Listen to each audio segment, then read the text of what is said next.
Did you ever get to speak with Vince McMahon while you were there? Or? One time. I decided to introduce myself to him. I'm sure this was one of the first times I was there because he was there at every TV. But yeah, I wanted to introduce myself to him. I didn't know if he even knew who the hell I was, but he said hello, and that was it. And so that kind of made me think, you don't know who the hell I am. I work for you, and you don't know. And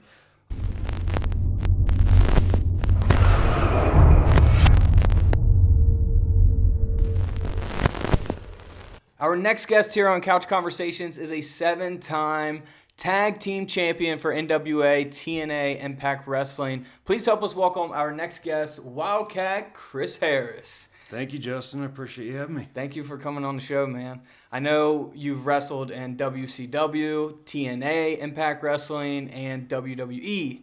But before we get and dive, into your career and your journey into the wrestling business, I got a couple things that I want to show you. All right. First one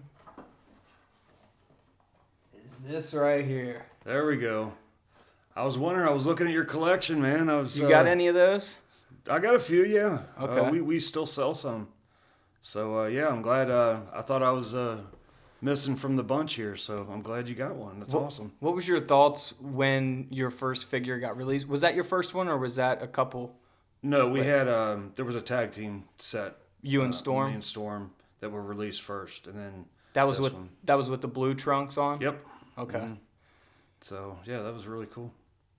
So like, what was it, like a childhood dream? Like, oh man, I like made it in the business. Now I got my own wrestling figure. Yeah, I guess since we had been there from the beginning, we were just as we were adding layers onto everything that TNA was doing. I remember they brought out we had heard about action figures, and they brought out kind of a prototype that they were looking at, and I remember at one of our TVs that I was looking at, and it was shocking. I couldn't believe that I had actually been made into an action figure. You got all the hopes and dreams in the business, but that's so far-fetched, and to have it happen was really cool. I think for a lot of my family, even though I had done pay-per-views and been on TV and things like that, I think that was when they were taken back to where it's like, oh, he really did make it. Yeah, that's awesome. Yeah. Man, I couldn't imagine like going to the store and buying an action figure of myself. Or just even just seeing yourself on the on the shelves. Yeah. So yeah, it was a major ordeal for me. All right, cool. I got something else for you, All but right. I can't give this to you. I can't give you that either because that one's Okay. mine. But I can't give this to you. But I would, because I don't know if you actually got this. And I got it from a friend. A friend let me borrow it. He said his aunt grew up with you and used to take him to the shows at Peel's Palace in Northern Kentucky. So check this out. I used to It take might be him. the only one in existence. He's got two of them, but one of them is a cutoff shirt because he used it in the summer as a cutoff. Now this one is in like pretty perfect condition. You remember this? Oh, I remember that. Yeah. How old's that bad boy? That was the early days of Peel's Palace. That was when I was still producing my own shirts, and it's supposed to be kind of like a cat scratch across there. So, yeah, man, Can you authenticate the signature? I can. Yeah, that's mine. That's awesome. Yeah, that's So you- old school right there. You don't have any of these, do you? I saved one of everything. Yeah. Do you really? Yeah. So it's not the only one in existence. There's No, another there's one. a bunch out there. Really? Yeah, I sold them. Okay. Yeah. All right. I was just making sure. I didn't know if people still had them from the Peel's Palace days. Man, I don't. Now that it'd be hard to come across someone who still has one, but I know my brother still has one. But yeah, I used to sell them at the merchandise table. So That's awesome. yeah, I made a bunch of them. They're out there somewhere, maybe in the garbage, but they were made. I'm That's glad awesome. somebody kept it in pretty good condition too. So I know it. Yeah, Still that's got the cool. signature on it? That's Yeah. awesome. So before reaching all these major promotions, you started off like any other, professional wrestler. You're training locally in Cincinnati. You're, up and down the roads doing independent shows, putting in the work to get where you ultimately end up in TNA, WCW, WWE. What was that like in your career when you were doing like Peel's Palace, which is like small independent shows? Well, at the time, you never look at it as small. That was huge to me. I actually started my training up in Ohio. I wasn't aware of bone crushers around here, and I just did some research. Found one that was about 3.5 hours away. So I was making that drive every week to and from, still holding down a regular job, and I did that for about a year before I made my debut, and then within just a few months, I got wind of someone told me about Peel's Palace having matches, which started out with Smoky Mountain Wrestling, Jim Cornette's promotion. Okay.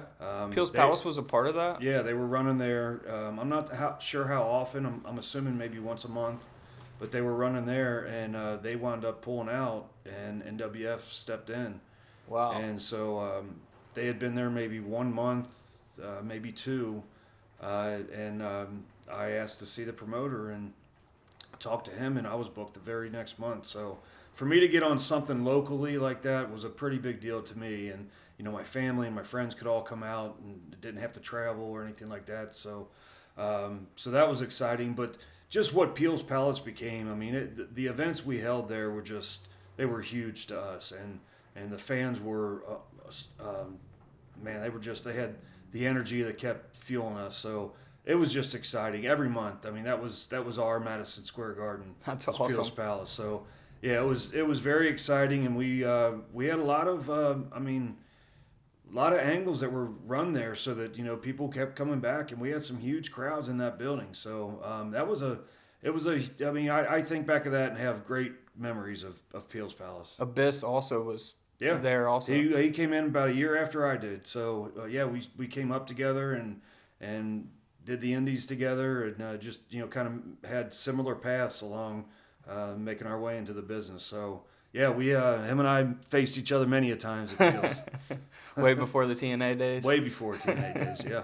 So did you grow up a fan, or if so, what wrestlers influenced you or your style of wrestling? Yeah, I mean, in my day, I grew up. It was Saturday morning TV. A lot of the kids were watching cartoons, and I was turning on Saturday morning wrestling. Yeah. And I just I don't know what it was.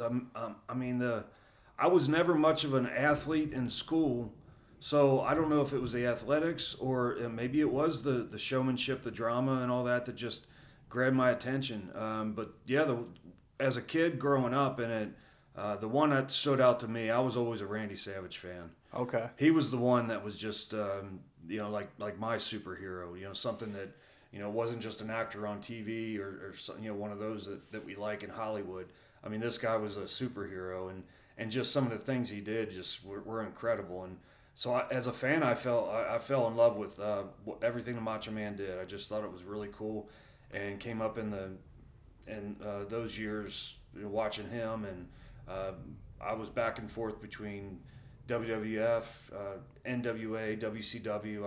I was so into all that kind of stuff, and but then after that, once I started taking another look at the business and started appreciating what they were doing in the ring. The guy I watched a lot was Bret Hart. Okay. That's the one when I started taking it more serious, that I really could get into, and just his execution of moves, and he a lot of people say he takes it too serious, but I just liked how serious he really took the business, and it really meant something to him. So yeah, Randy Savage and Bret Hart, those were my two big ones as I was growing up. Did you ever get to meet either one of those? I met both. Awesome. I met Savage, actually. The first time I actually met him was his one and only event he did for TNA. I remember that. And yeah, it was and as I had been built in the company, it was one of the main players, and Randy Savage was there, so I went up and I became that kid again. Yeah. Just introduced myself to him, and he was really cool. That was really about it. I don't think I ever got to meet him again, but yeah, that was a thrill. I mean, when I heard he was coming in, I just thought that was really cool. And then I got to see Bret work a little bit in WCW when I was there, so that was really cool. I met him there, and I've met Bret a few times. I don't know if he would remember any of them. It was nothing where I had a conversation with him, but yeah, I mean, meeting my childhood heroes, man, it was really cool. Yeah, that is cool. So you signed a developmental deal with WCW in '99. You wrestled, was it Worldwide and Saturday night? Or Saturday night, WCW Saturday night, and WCW Worldwide on okay, Sundays. Yeah. okay. At that point, because you really go from like the independents to WCW. That's the first major promotion for you, right? Well, my connection was when I got involved with the promotion in Nashville. Okay. I kind of ended everything in my other areas, and I kind of had to make a commitment down there because they had a TV deal down there. I don't remember exactly where it went, but it was just Tennessee had always been a big territory for wrestling. So I started committing down there, and that's where I made the connections that led to WCW. And so I started down with them in '99, and but my first date with WCW wasn't until the beginning of 2000. Okay. And I wrestled with. We were doing. There was a group of us that was doing security, so we were very happy about that. We were getting paid well, still getting paid well, even though a year later it was. We could see why. But yeah, did a lot of matches for Saturday night and Worldwide, and in October of 2000 is when I was offered a contract, which wasn't common for each of the groups they were bringing in for security, and you would get some of those matches, TV matches. They didn't just offer it to anybody, so I was one of the few that they did offer to. So yeah, I mean, it was a huge deal to sign. Back in that day, it was the big two. Yeah. The big two you wanted to be part of, and I signed a contract with WCW. Did you feel like you made it at that point? Like it had to be like a rush, or you know what I mean? Yeah, I mean, I felt it was my first step. I mean, I was on the road with them a lot that year, and I felt like, okay, this is my start. We're going to build something here. Never in our wildest dreams did we think it would be out of business, but I knew that the matches they were putting me in, I was having good matches. I was getting to wrestle some of the top guys in the promotion, and my first match there was with Booker T. That's awesome. So yeah, and I got good feedback. A lot of the guys that were handling our level, we had Mike TNA and Scott Hudson that were commentating, and they were real big supporters of me. Jimmy Hart was running a lot of it. So I got great feedback, and I just felt like it was something was going to come from it, and I signed my contract, and they started talking storylines. So from then it was great. Let's ride this out. Let's go. I'm ready, because I wanted, when I watched everybody else perform on Nitro or Thunder or something like that, I knew, I was like, I'm not happy with being security. I want that. Yeah. So at what point in that WCW run did you appear on Halloween Havoc as the fake Sting? Yeah, people still talk about that to this day. It was a lot. It was really the look that got their attention. We had similar body types. I had the hair at the time, and Sting's was a little shorter, but they were looking more for the Crow Sting. So, and even Sting himself, he's the one that painted my face up. Really? Yeah, and he looked at me and he said, "This is so weird. It's like looking in a mirror." And so for him to say that himself, that was really cool. So yeah, I thought that was crazy. That was such a thrill for me to be the one. I came up from the ring, and I actually got to interact with Sting and be a major part of that match. But that wasn't the only time they used me. There was other times that if Sting wasn't there for whatever reason, and they only needed an appearance of in the rafters or something like that, they wouldn't waste his time bringing him in for something like that. And so yeah, I was in the rafters at times. I was in coffins. Wow. Yeah, so I did it a handful of times. Who made that call? Eazy-E, Eric Bischoff? I guess so. I don't know.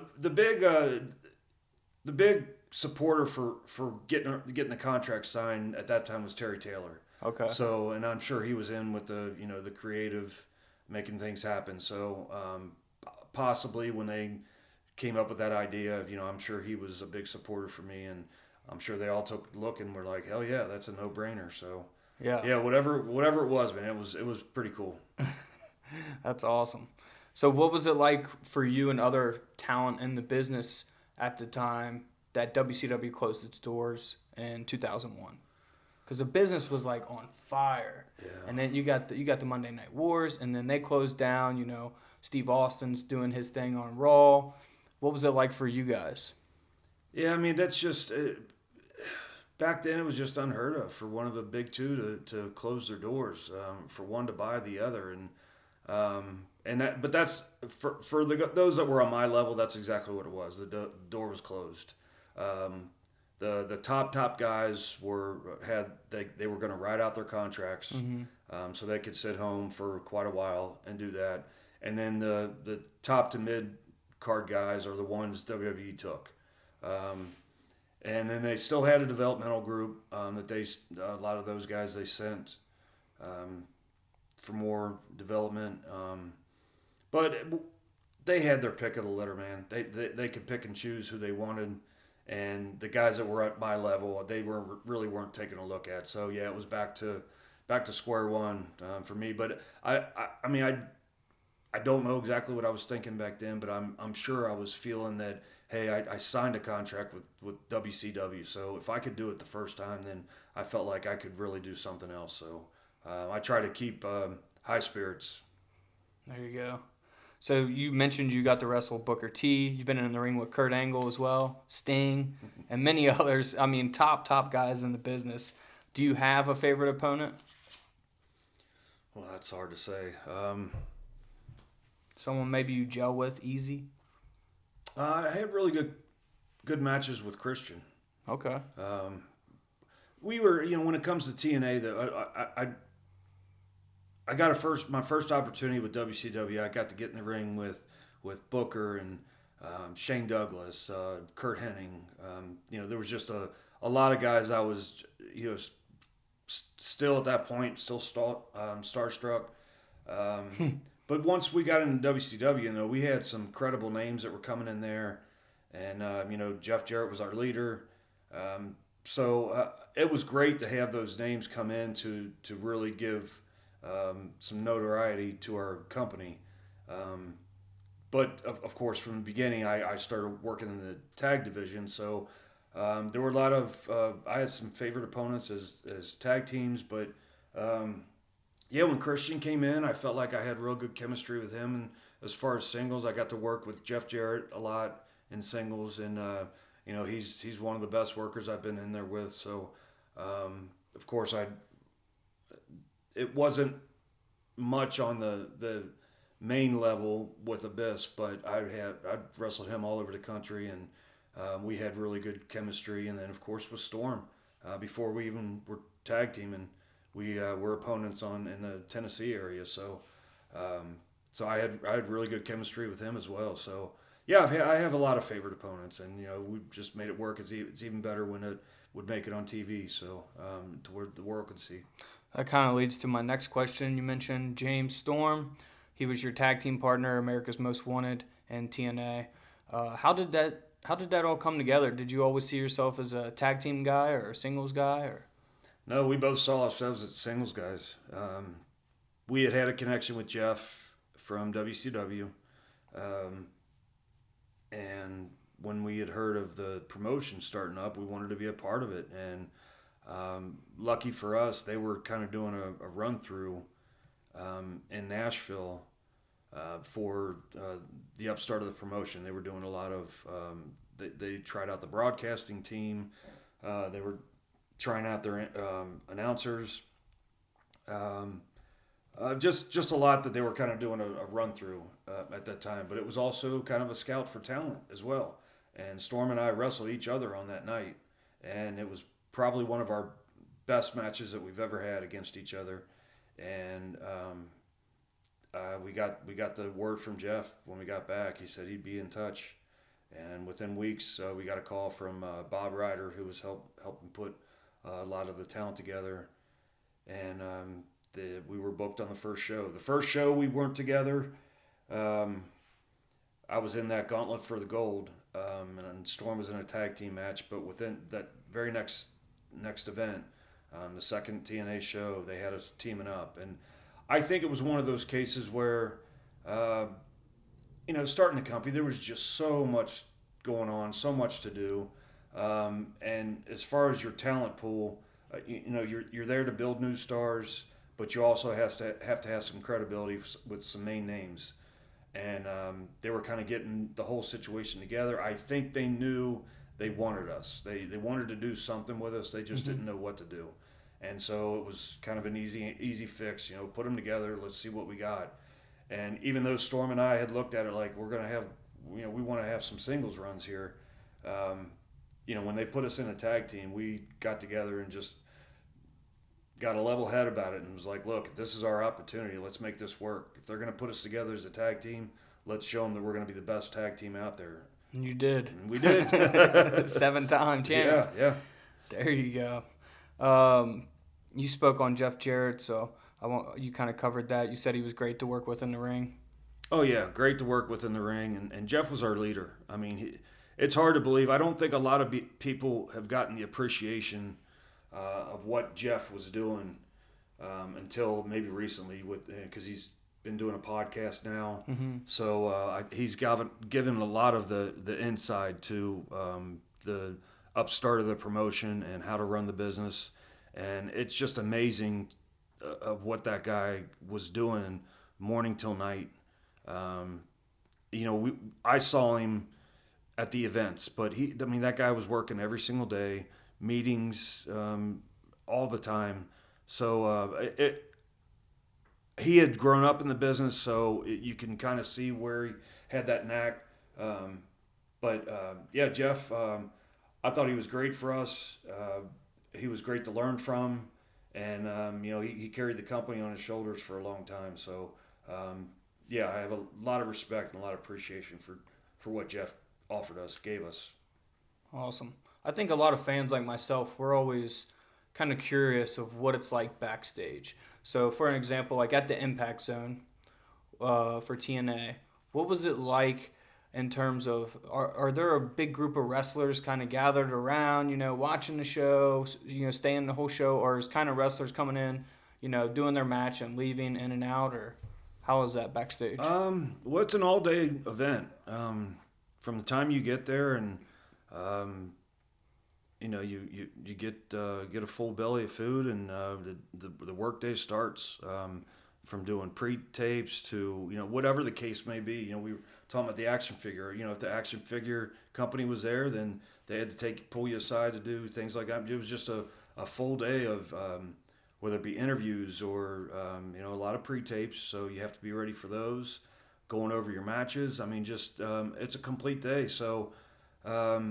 You're kind of focused on what you have to do, and but then when the show starts, you play your part. Everybody plays their part, and you do it well. That's what makes a great show. So there was a lot of guys that were congregating around in the back watching, because that's the only way you're going to learn. Mm-hmm. Even the top guys, the big names that were there, they would stay around to give advice. So it was just we had a great. I'd like to say it was a family. I mean, we were all there for the same purpose. We wanted to make TNA great. We wanted to make it, a huge promotion, and so everybody was there for the same goal, and we were just it was teamwork. We were all doing what we had to do, and like I said, play our own part to make this thing grow. What was your thoughts on the 6-sided ring? Did it hurt worse than regular squared circle? No, I mean you'd be surprised. It's a lot of people been asked that for years, but it really wasn't much of a difference. I wasn't crazy about it at first. I thought, what if it's, why are we changing history? But the first time we were all able to get in there, the first night, the afternoon we were able to get in there. Take some bumps and hit off the ropes and, climb to the top, whatever we needed to do to work it out, to get comfortable in it. But once you're in there working it out a little bit, it really, there's not a whole lot of difference. I think a lot of the more aerial guys would tell you that the ropes are tighter. They probably liked it even more, being able to maybe springboard or something like that. But other than that, it just, no, you just got to get used to it. And it's a matter of getting your timing down, being shot off the ropes and those kind of things. But you really get used to it, and I started to become a fan of it. I was really I thought it was something that separated us, that made us different, to the point that I just shook my head when they changed it in later years, that they went back to the 4 size. I was like, well, that's one of the things that makes TNA so different. So Right. I became a fan of it, and it was I didn't mind working in it at all. Okay.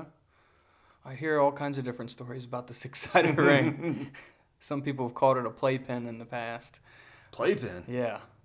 I think it's, I don't know. I think like you, I think it was unique and different, separated, because if someone's going through the, the television channel and they see that, they're like, whoa, I haven't seen wrestling in a ring that's, an octagon. Yeah, it stood out. And I think they got the idea from Mexico. I think they had that down there, and Jeff brought it back. And it was kind of hard to get used to at first, but no, man, I think it was a great addition for us. Okay. So did you ever get to work with Russo in TNA? I worked with him a lot. Okay. Yeah. How was that? I enjoyed Russo. I know he takes a lot of heat for a lot of things that he did, but I first met him in WCW because he was there during that time I was there. I was only in the security position with him, so he never, he wouldn't remember me from back then. But from the get-go, it was hard for us to get on his radar. I think he was more focused on some of the names he was familiar with to work with, but he's also pretty good with generating new talent. And but as our relationship grew, the guy's got some great ideas. We all know that he doesn't have.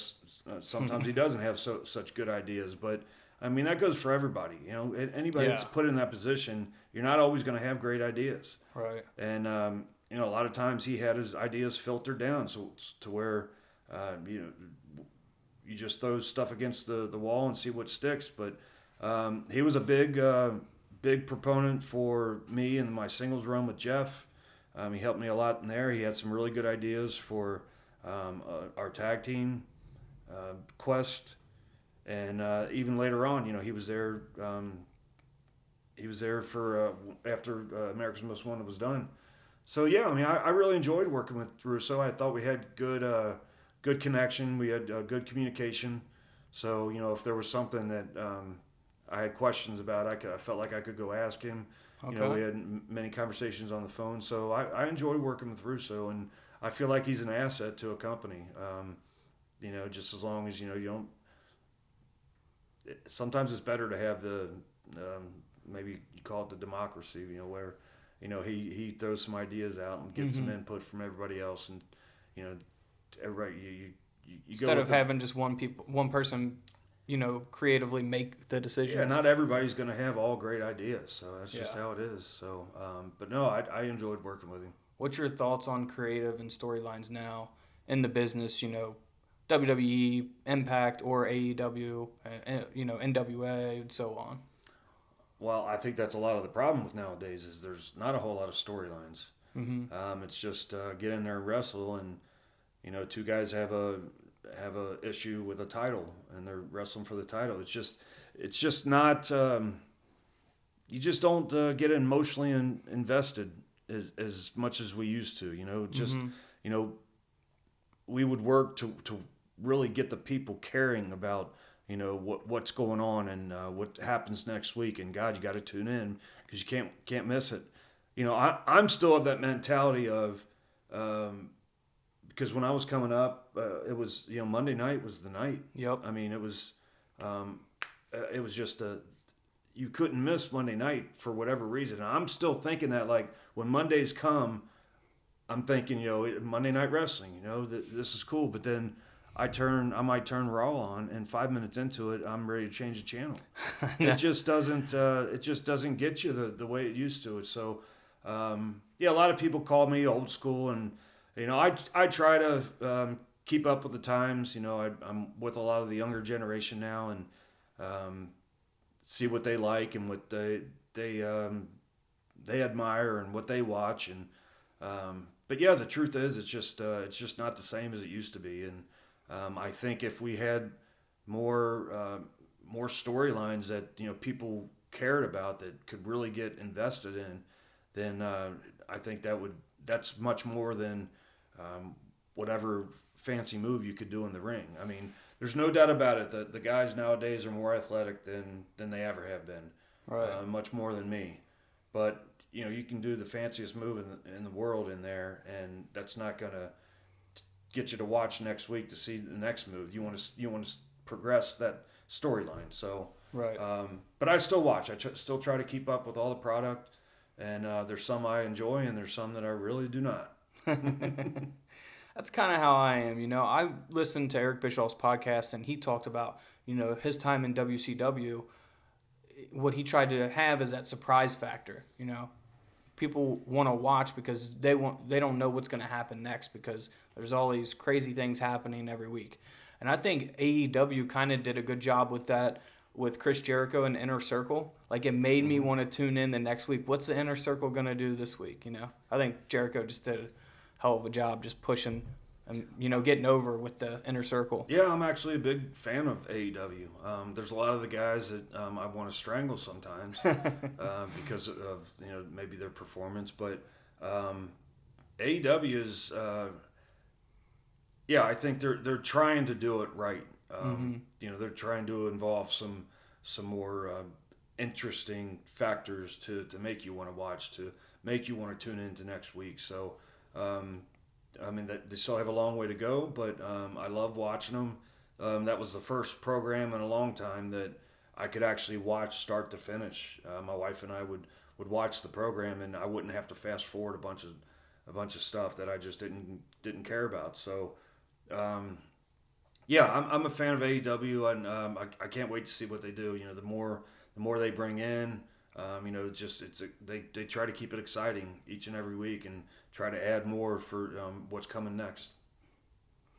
Can you tell us about the Clay Davidson music video? I watched it. Oh, yeah. Oh, you did watch it? Yeah. I'm like, man, he's the whole music video. Yeah. How'd that all come about? Yeah, that was pretty cool. At the time, I was in Nashville, doing my thing in Nashville. Right about the WCW time, and Nashville's the country capital, and Clay Davidson was an up and coming musician, and they were going to film a video that was wrestling related, and so they were coming to a few of the shows, a few of the events and they just wanted to take a look at talent to see who they could put in this thing. And they actually had somebody else in mind, and they watched one of my matches, and I got pulled aside at the end of it, and the promoter said something to me about it, and he said they're really interested in using you for this, and I really didn't know what to make of it at the time. I was like, okay, you like Sure. my wrestling, I wrestle all the time, you can film whatever you want. I didn't really think of how big of a deal it really was, and but yeah, I was very excited. I was honored to be able to be in that position. And if you listen to the words of the song, you can relate it to pretty much any aspect of life. But they were relating it to the wrestling world, and so a lot of what they filmed of me was around the ring or in doing moves in the ring, things like that. It was a 2-day production.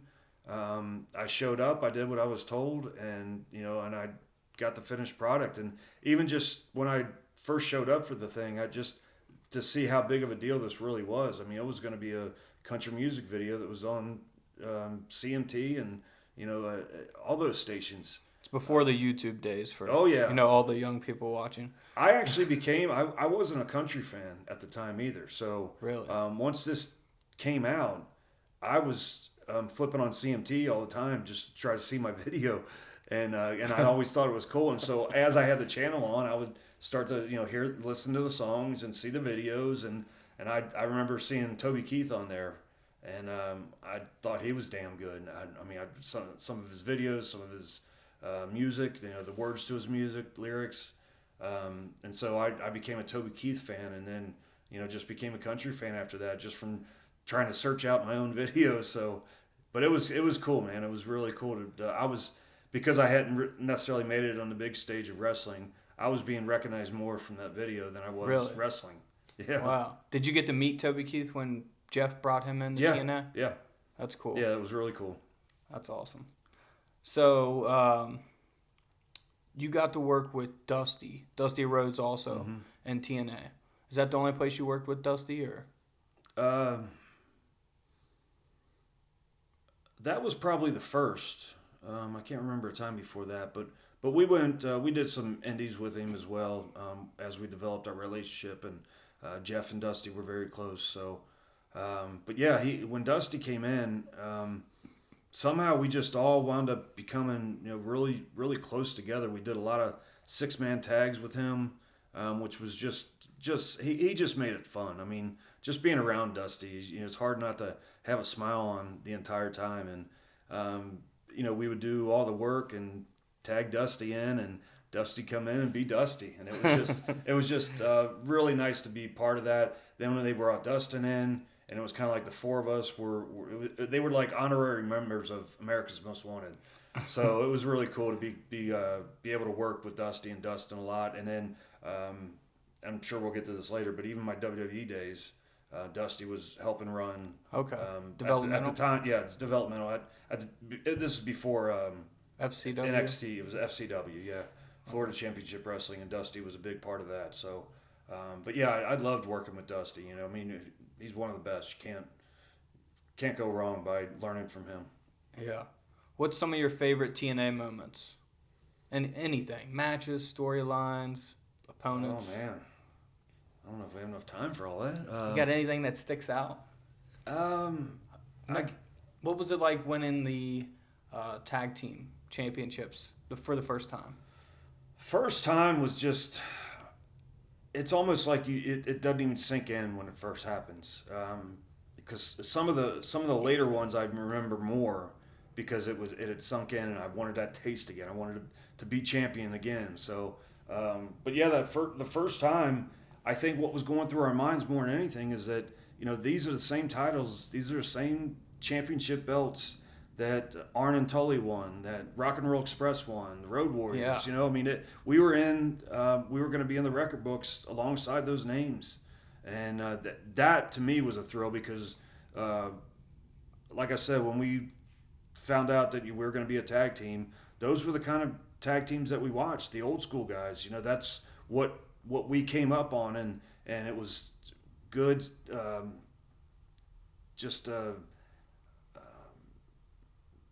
I guess I'm just trying to think of just the scientific edge of the psychology of the matches were just made more sense watching those guys, and so that's what we applied to our team, and I think that's really what got a lot of attention in the earlier days because TNA started in 2002, and all that was around them was WWF, WWE, and they didn't have a really big tag team division. Most of their tag teams were two singles guys thrown together. They get a title reign, and then they're feuding within 6 months. So, I think we've really got people's attention to where it's like, man, these guys can really do it. They can really get out there and bring back, what we love about tag team wrestling. So, yeah, those were thrills. I mean, and the guys we got to work with, some of the old school guys, we got to work with the Rock and Roll Express, and we even had a match with Terry and Dory Funk. They're still going. Rock and Roll. Yeah. We have something coming up with those guys too, coming up. So, but then we got to work with those that were fresh off their hot streak with the Dudley Boys and New Age Outlaws. They were in there at TNA. Yep. And then just some of the up and coming talent that we got to work with were great. So I have a lot of highlights. As far as the tag team matches, our cage matches were people still talk about today. My split with Storm was a big highlight. My world title matches with Jeff Jarrett. So much, and just the traveling. I mean, just being able to travel with our family and meaning the company, and just being on the road with these guys. I mean, you spend more time on the road with these guys than you do your own family.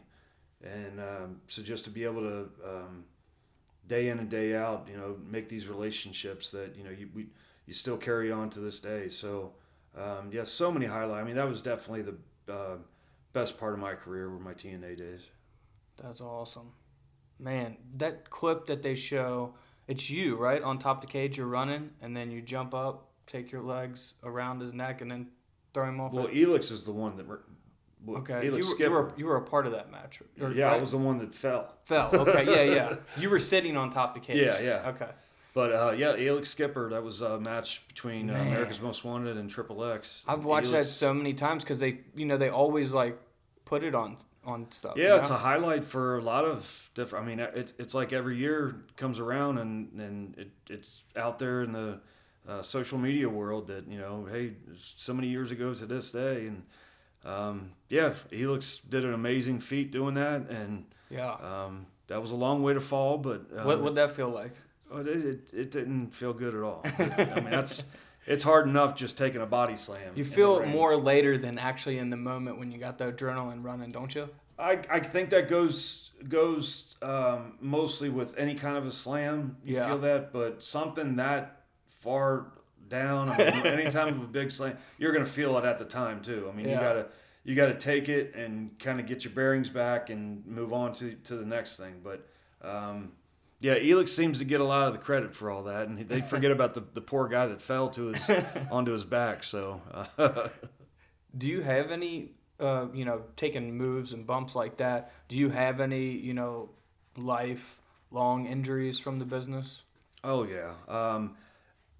To be honest with you, though, I think I've been one of the lucky ones. Really? I haven't had to take long amounts of time off for injuries. I mean, I was hurt all the time, but we were just taught you wrestle hurt.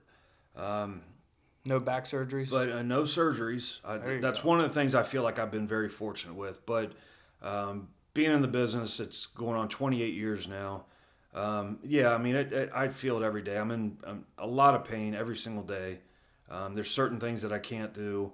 But a lot of what I notice more so than just the physical pain, because there's a certain level where you just have to accept it. I mean, this is what we chose to do, knowing that we were going to feel this for the rest of our lives. So, in some forms, I accept that.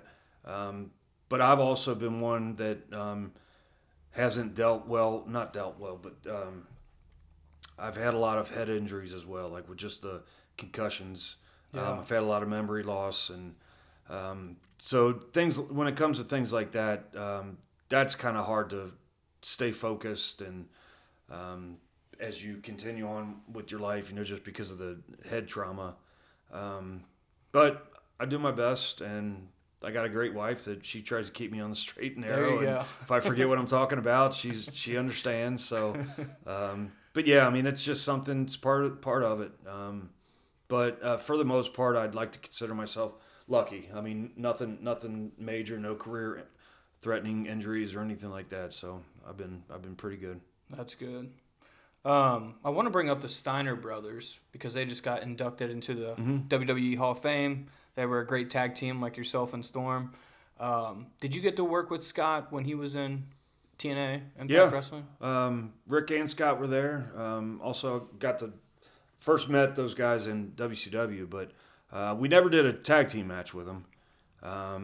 But yeah, great guys, and I think by that time Scott had mellowed out a little bit, so he wasn't as intense. But really cool guys. I mean, they certainly deserve to be in the Hall of Fame. Shouldn't have taken this long, but yeah, I mean they got the rightful place, and in my eyes, one of the best tag teams there ever was back there. I mean, when the Steiner Brothers were on top during the 90s, man, they were intense. It was awesome to watch those guys. I remember those days, man, and the transition from when he went from the Steiner Brother tag team to a singles guy. He had the blonde hair. Yeah, he did a whole transition, man. I mean, he was and became a world champion. I was walking around as a kid kissing my biceps like him. Oh man. So, 2008, you have your TNA run. You have one heck of a career in TNA. In 2008, you end up taking a deal with WWE. which lasts, only about 8 months. You were a part of the ECW brand when they brought you in to the WWE. What was this experience like for you, like kind of beginning to end, or how did it happen? Are you in contract negotiations with TNA and WWE and trying to pick out, the best option for you at that time in your life, or how was that? Well, there was a lot that went into decision making. I never necessarily wanted to leave TNA. I had a great run there, and there just wasn't. My contract was up, and there wasn't a whole lot that was going on. It just seemed like the more WWE talent that came in, the more a lot of the younger guys were pushed down, and I knew that. I knew that I was in a point in my career where if I was going to do it, I had to do it now. I mean, I think I was around 35 or something. So I mean, I still had some good years left on me, but if TNA wasn't going to take advantage of it, my commitment and everything I wanted to be part of that group, then I was just kind of wasting away. And I think Storm went through a lot of that too, because we were just fresh out of our team, just only about a year, and so I was trying to think of what the next step was, and I knew there was interest because prior to that, when we re-signed our contracts, I had heard that there was interest for us, and to have both of you at the WWE? Yeah, for both of us to go, and we decided to stay. I'm glad we did, but then it was coming time again, and they just weren't doing a whole lot with us, or me especially. We were on our singles route now, so we had to kind of look out for ourselves. Yeah. And there's just there was a lot going on. Another thing that played a part in there is that after putting all those years in, and I think a lot of the other guys went through this in later years, but they offered a pay cut, and even though we're in this business to make money, I also wanted to be happy, and so it wasn't necessarily the dollar amount. It's just the commitment that we had put into the years in TNA. I didn't understand why I was supposed to be going backwards, and so it was a lot on my shoulders and a lot on my mind, and it was just one of those things. I tried to look at every side of it, and I thought, let's give this a shot. And of course, they paint such a great picture over there, when I was talking to them. Of course, yeah. Yeah, I mean, they make it sound like how great it's going to be, and how this is the big leads, how big of a deal it is, and it was. I mean, I'll never argue that WWE is the biggest wrestling company out there. Probably always will be, but there just wasn't a whole lot going on with me there. I was kind of being left to the side, as were a lot of other people.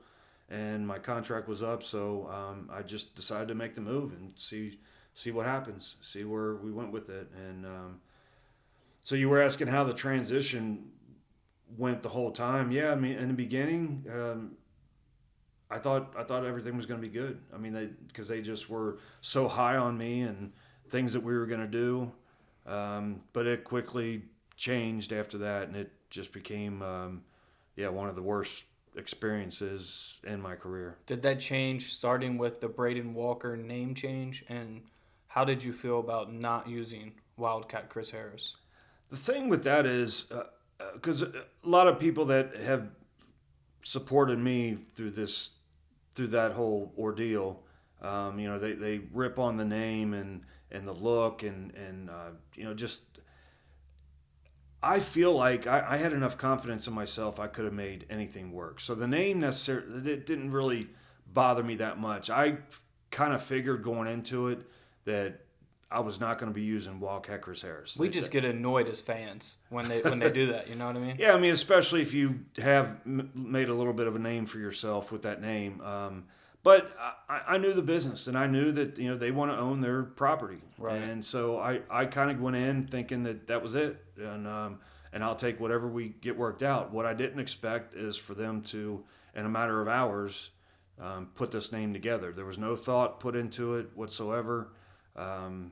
They talked to me a little bit about it, but we had to have something instantly done when we were coming up with different names, and they gave me a list that we were going through. But so I had a little bit of input in it, but there just wasn't a lot of thought process put into it for a $1 billion company that you would think they had steps in it. I had meetings with the writing team and all kinds of ideas thrown out, and they went with none of it. It was like the meeting didn't even exist. So when they brought me out, it was a generic name, generic music, generic look, and so we really didn't give the fans any reason to care. So they get to pick what you wear, like what you wore to. I mean, they gave me a little input in it. Okay. And but because I had so many, all my attire was Wildcat stuff. Yeah. So it was like in a matter of a day, we had to put something together, and it was all black. I mean, my first match there was just in a black singlet. Yeah. And I had brought my jacket, my old TNA jackets, to give them an idea of what I would like to do with something like that, and they were excited about that. They even told me, said, yeah, well, let's do something like this. But then they changed their mind, didn't want anything like that. So it was just doomed from the start. They, the example I use a lot of times is Ron Killings, R-Truth. Yeah. Him and I went over there at the same time. We signed our contract same day. To the WWE. To the WWE. Both of us from TNA. Yep. But however, if you remember, he had started in WWE before he went to TNA. I did not know that. He had a short run there with BG James with Road Dogg. And, I can't believe he's still going, man. Yeah. It's crazy. So they kind of looked at him as he left for a while, and then so him coming back, to them he was still a teenager, or I'm sorry, a WWE original, whereas I wasn't. They sent a camera crew to his house to kind of film some neighborhood vignettes, just to kind of tell a story, give him some background, give him something to where the people were interested in checking this guy out. And with me, they didn't do anything. And so by the time R-Truth debuts, he was using his own music, which he is a songwriter, and he's got his own music. Right. So they let him use his own music. They kind of built a story up to it to where by the time his debut came up, people were like, yeah, let's check out this guy. We're interested. With me, it was nothing. I mean, and even if you knew of Wildcat Chris Harris, there was nothing similar to what this guy had. And they just looking at my arsenal of moves, I mean, everything was too similar to what some of their guys were doing, so I had to cut everything out. It was like I was restarting all over again. They wanted to break me down and retrain me, and wow. Just the whole experience. I mean, they're very good at beating you down to where you just I don't know. I mean, they made me lose a lot of my passion for the business. They just kind of get in your head, and yeah, I mean, it's hard to even explain, but they really try to break you down. And I was being sent to that FCW a lot, going through training classes when I had been in the business for a number of years. Right. It was no problem to get my. In fact, looking back, I mean, they talk about how there's a WWE style of working. I was encouraged to learn that. I was all ears for that because I wanted to learn that style. I wanted to be a WWE star. But just the way they went about it, it just really breaks you down and makes you not even want to be part of the business. And so the whole experience was just not good, and I didn't recover for a long time after that. So when I once I finally did get my release, it brought a smile to my face. I mean, most people are devastated when they leave that company because they're like, oh my God, where am I going to go? Now, I did have that thought process going on, but I just wanted to get out of there. It was horrible for me. And I just couldn't be a part of something like that anymore. I mean, and they obviously had lost faith, lost interest. So yeah, I mean, it was a happy parting for me. I was glad to get out of there. So Before it all went downhill so quick with WWE, I mean, you go from as a kid to watching WWF, WWE on Saturdays to walking down the ramp at a WWE event. Was that like a big moment in your life where you were like, man, I've actually done it? Or was it kind of like, you've already done this with TNA and WCW? Is it just like another crowd and you're going to no, it wrestle? was definitely on a bigger level. But it was kind of like what I did with WCW. You know, I felt like, you know, hey, I made it. I signed a contract. Now let's make something work. I was totally committed to that. I wasn't married, had no kids. I mean, they could have run me to death on the road. I would have been good for it. But yeah, I'd finally signed a contract with WWE. I was going to be making some good money. So yeah, it was a huge accomplishment. But what I had learned at that point, and goes back to me thinking, you know, where I've decided I shouldn't have left TNA. But when I was coming up, there was two big companies, and that was it. That's how you made your money. Mm-hmm. And with TNA, and especially nowadays, it's even more apparent. But what I learned that you can make a good living in this business, even if you don't work for the big companies. Right. TNA, I lived a great lifestyle. I was able to wrestle all the time. I was on TV. I was pay-per-views. I was just happy in that setting. And even if it wasn't as big as WWE, that's okay. I mean, I was making a great living and getting to do what I loved. And so it just and that's what a lot of these guys are going through now with AEW, with Impact. You know, Ring of Honor's got a new found building. You know, there's just so much going on now, and a lot of guys can still go to Japan.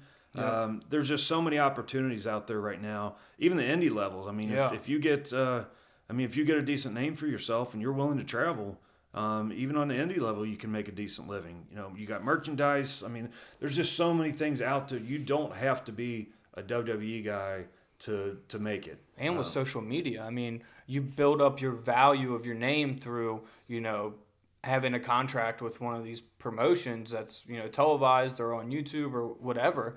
You build up your value, and then you build up your social media accounts, and then you got companies that are reaching out to you that want to pay you to promote their products or, you know, whatever it may be. So it's so much better the way you can make connections nowadays with promoters or even just the fans. I mean, there's some that are big on social media. I'm not a huge social media guy, but that doesn't mean it doesn't work. I mean, it certainly works. Yeah. And so yeah, I mean, I want that for all these guys. I want everybody to be able. Not everybody is going to take the WWE road, but I would love for everybody to be able to make a good living for their family, doing what they love and being a wrestler. And if you can do that with other companies, then that's awesome. I'd love for that to happen with everybody that has this dream. Yeah. So did you get just to end the WWE run, did you ever get to speak with Vince McMahon while you were there? Or? One time. I decided to introduce myself to him. I'm sure this was one of the first times I was there because he was there at every TV. But yeah, I wanted to introduce myself to him. I didn't know if he even knew who the hell I was, but he said hello, and that was it. And so that kind of made me think, you don't know who the hell I am. I work for you, and you don't know. And I realize it's different. It was different then, and probably different now. But every time there was a hire in WWE, you know, you were brought in to meet the boss. I mean, you know, you're working for him now. So I just thought it was the guys deserve more. I think if you're gonna be focused on, and if you're fortunate enough to have, you know, minutes of TV time on their program, I think you should be able to sit down with the boss and let him get to know you, or you know, something like that. So yeah, I had one interaction with him, and that was it. One interaction with Stephanie. A little bit more with Triple H, so that was kind of cool. I felt like Triple H cared a little bit more. Who knows if that was a politic game he was running? I don't know, because him and Shawn Michaels both approached me, and they made it sound like they had high hopes for me. So that kind of boosted me up. I felt good about that. But yeah, just little by little, week after week, it just the stock just kind of started lowering. One more thing. So who's in Gorilla producing and in that area right before you make it to the ramp in WWE when you were there? I remember Vince was there a lot. Okay. That was kind of his spot. John Laurinaitis was kind of talent relations, so I had good communication with him. He was the one I was that would tell me my next move and things like that. I don't remember exactly who else was there. I remember one of my backstage vignettes that we did. It was for the ECW brand. Bruce Pritchard was the agent for that, which I listened to his podcast as well. In 2008, I think it was a matter of days before he was out of there too. So he seemed very not interested in even being there, not interested in what we were doing in this promo. I try not to take that personal because I came to find out that he was gone from the company days after that. So it could have been more on his plate. I don't know.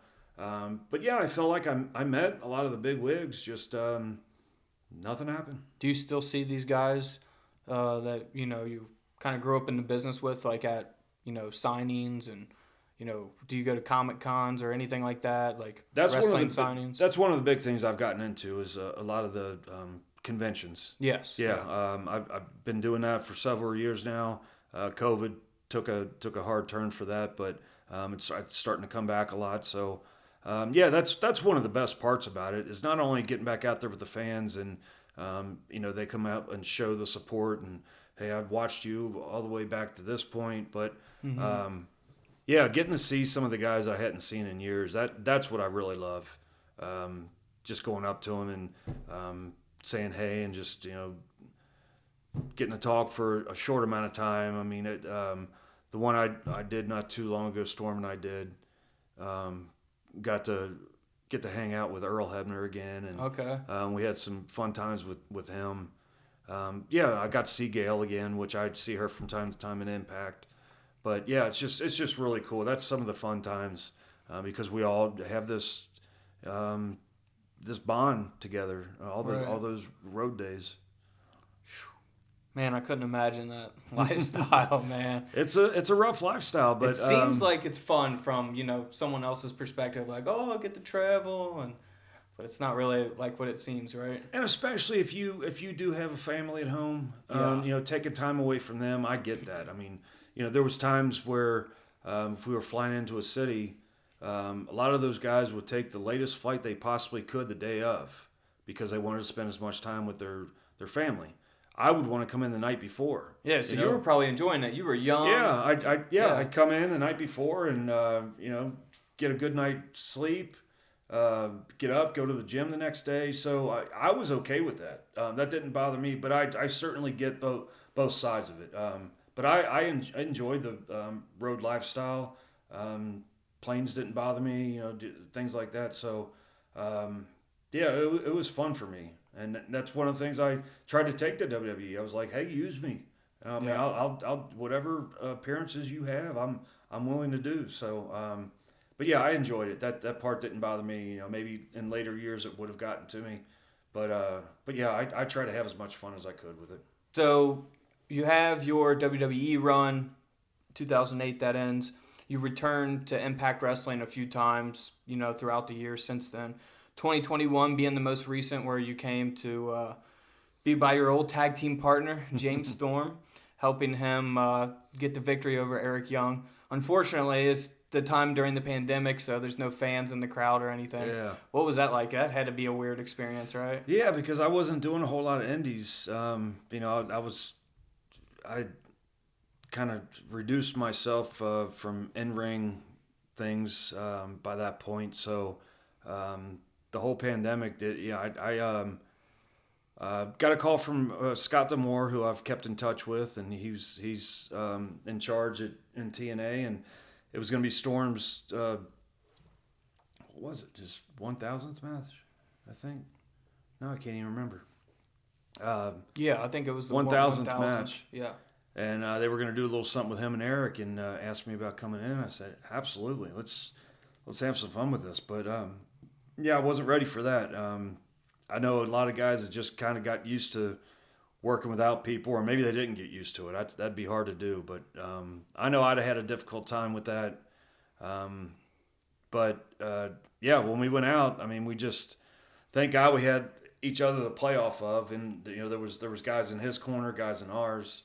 So we just kind of did our thing, and but yeah, just to see no fans there, that was just definitely something different. And thank God that was the only time I really had to do that. But yeah, that had to be hard on a lot of the guys that, not only the new guys, because they want to know what it's like to work in front of so many fans, but even the guys that have been around for years, have been in front of thousands of fans. Right. For them to go back to working in front of I mean, it's crazy, but even all the way through the business, even up WWE, that level, that's what had to be done for the time. Yeah. That was wild, man. Just watching it I had tickets to WrestleMania in Tampa, and it got canceled, like 3 or 4 weeks before, or something like that, maybe 6 weeks before it happened, because the pandemic happened. And I was just, man, I was devastated. Because I wanted to see it in Tampa. I go to Tampa usually every year. I just enjoy the area, Clearwater, and all the beaches down there. Yeah, I love that area, yeah. So I go there, and I'm like, WrestleMania's coming here. This is like my second home. I want to go. It's Hogan's, home also. He's going to come out and make an appearance. He's got to. It's Tampa. So I had all that booked, and didn't happen. So it happened, the year after. They kind of did like a WrestleMania there, but it was like not full capacity, so it really wasn't like... Was that in Tampa or Orlando? Or? Yeah, Tampa. Okay. They did the one in Orlando at the Performance Center, and then they had one in Tampa, but it wasn't full capacity. And then they just did like the normal WrestleMania again in Dallas. I believe it was. Okay. Well, that sucks. You didn't get to go to a WrestleMania then. I know. So I'm waiting again to kind of wait to see, who's on the card and stuff like that. Have you ever been to a WrestleMania? No. Even the year I was there, they usually bring everybody in, even the developmental guys. They bring in, and for some reason that year they had they X'd the whole thing, and so it didn't even go to that one. So Wow. no, I've never been to a WrestleMania, and that would have been something to add to my list of things to do. But like I said, I don't regret how my career went. I had a great time, and you don't always have to be in that WWE bubble to consider yourself to have had a successful career. Yeah, you could have been working like a normal job. That's right. That'd been very boring for all them years. Yep. So what's your thoughts on the business right now, and like where do you see the business going in the future? Well, it's going to be around forever. A lot of people have said that that at some point wrestling will die out, but we've seen it go in its peaks and valleys, and I think it'll be huge again. We just have to have the right stars. Hopefully, we keep we call it the competition, whether people look at it as competition or not. There's so many companies out there. I think that's great for guys that are in the business, that they can make a living doing it and make a name for themselves. There's a lot about the business that I don't like. That I don't like the way it's changed. That's just because I'm old school. There's so much about that I love about the business that I just don't see nowadays. But it's changing. That's what the business is. It's always evolving, and so I'm trying to learn from it just as much as I try to revert back to what got us to this point. Which I have an opportunity to do with a lot of the young talent nowadays. I try to give them some of the old school teachings, all the while applying what they do now. And a lot of what they do is what they see on TV, and I can't fault them for that because that's what I did too. So, yeah, I mean, I see big things. I think the business is going to get bigger and bigger, and there's always closet wrestling fans out there. Just when it comes to even just podcasts or the indie events, and then as big as some of the bigger shows have become, it's an awesome time to be a wrestling fan. It is. It really is, and you can, if you don't want to spend that price tag for a huge event, you can support your local indie wrestling and get just as much out of that as long as they're not doing some crazy stunts or anything like that. Yeah, sometimes I see that stuff on YouTube and I'm just like, wow, these guys shouldn't even be in the ring. Oh man, I seen a brutal one the other day.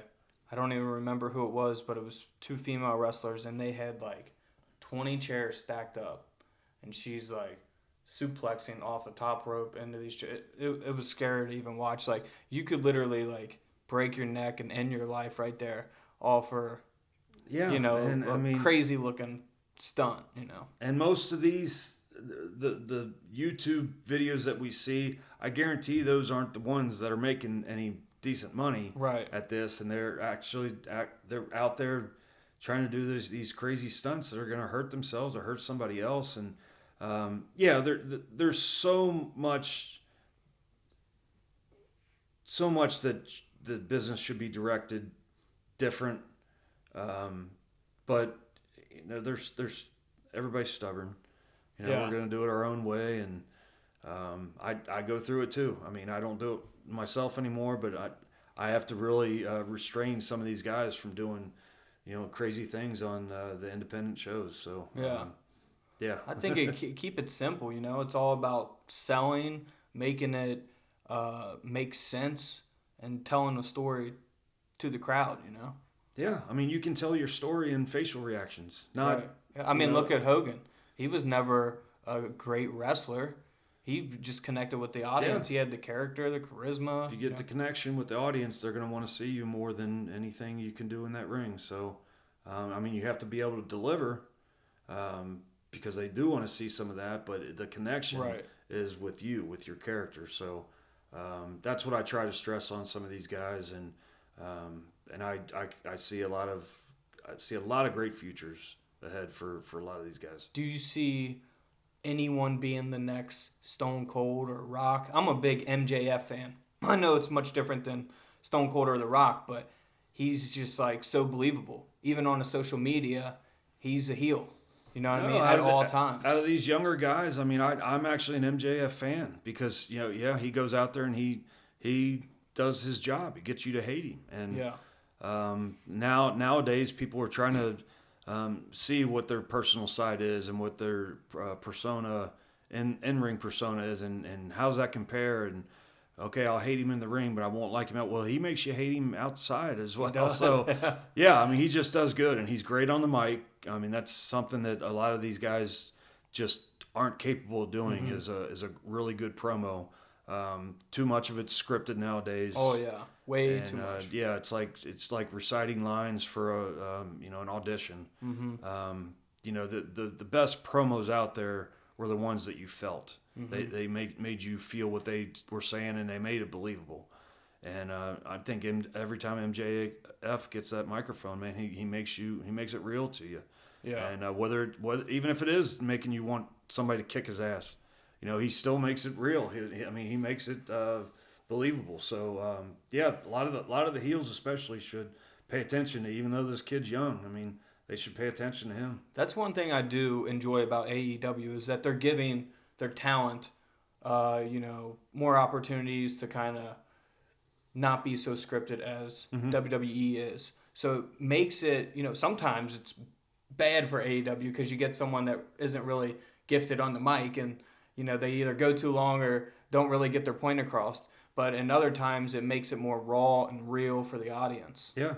I mean, I can't speak for anything recent, but I know the WWE, a lot of times if you're doing a promo, an in-ring promo, they want you out there rehearsing, reciting, all this right in front of Vince McMahon to get this, to see how it's going to go live. Whereas, I mean, if I go through it, it doesn't matter if I go through it 10 times. It's probably still going to be different once that red light comes on. Right.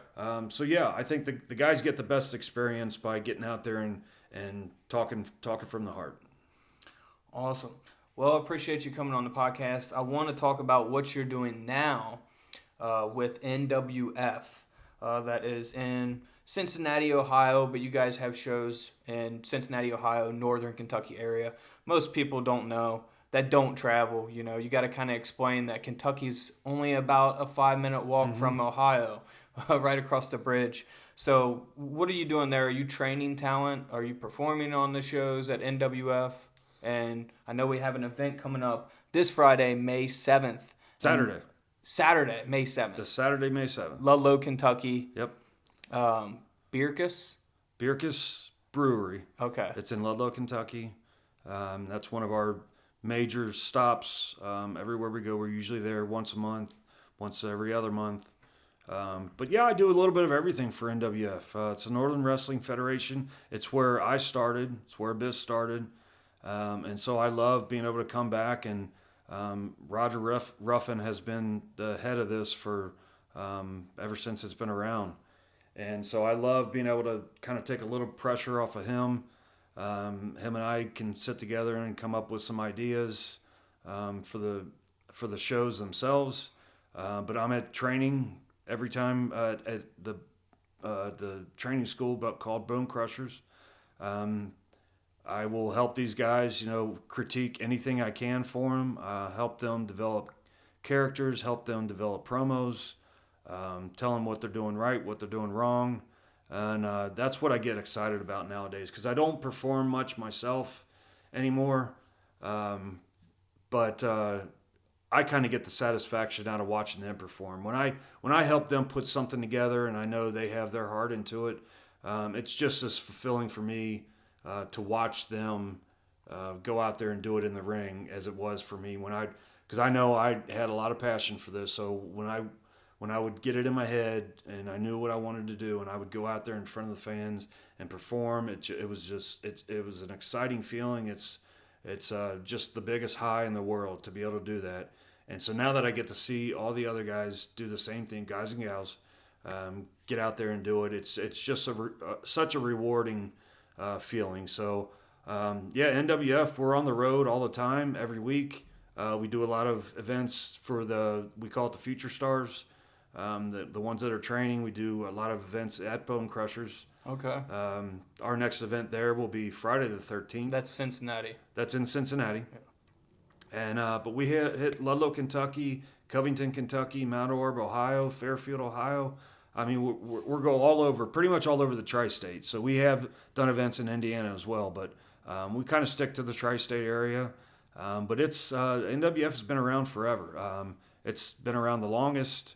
A lot of people have said that it's the best around in independent promotions. So I'm very proud to be part of that, and hopefully I add a little bit of credibility to the promotion itself, just from places Abyss and I and Carl Anderson as well has been through there. So it's great. Cincinnati's been huge for wrestling in general over the years. WWE's developmental used to be in Cincinnati, right? Yeah. And then they went to Louisville, I think, OVW. Louisville with OVW, which is still around. That's always been a big area for wrestling developmental. And then of course Florida is where they're at now. But this whole area. I mean, the whole eastern side of the country has just been huge with wrestling. It's just and that's why I say I just think it's going to get bigger. I mean, it's just. The fans, they'd love coming out and seeing everything that we can do. So definitely come out May 7th, Ludlow, Kentucky, Bierkus, NWF wrestling event. We also got May 27th, the Cincy Wrestling. Cincy Wrestling, that'll be Storm and I back together for that night. So you'll get to experience America's Most Wanted again. That's right. Of course, he's going to do all the work. I just try to stand there and look pretty. And and then the next day, the 28th, there's an all-women's NWF Women's Revolution Rising. Yes, big another NWF production. So that's pretty cool. But it's for all the girls, and a lot of girls coming in from out of town too. So we're really putting a lot into that, and hopefully that's a huge event for us. Awesome. And that's going to be taking place. That is at a VFW hall on Elmwood Place. Okay. I don't know the exact address, but Cincinnati. In Cincinnati, okay. Yeah. But you can go to nwfwrestling.com and find out some ticket info for that. So, but yeah, a lot of events coming up, a lot of good ones. Awesome. Sweet. Well, thank you for coming on the podcast, man. Thanks for having me, Justin. I appreciate it, man. Maybe I can get you to sign that figure before you leave. Absolutely, man. And what else do we got here? I feel like I'm forgetting something. Oh, your social media. Where can people follow you on social media? I have a cheat sheet. There you go.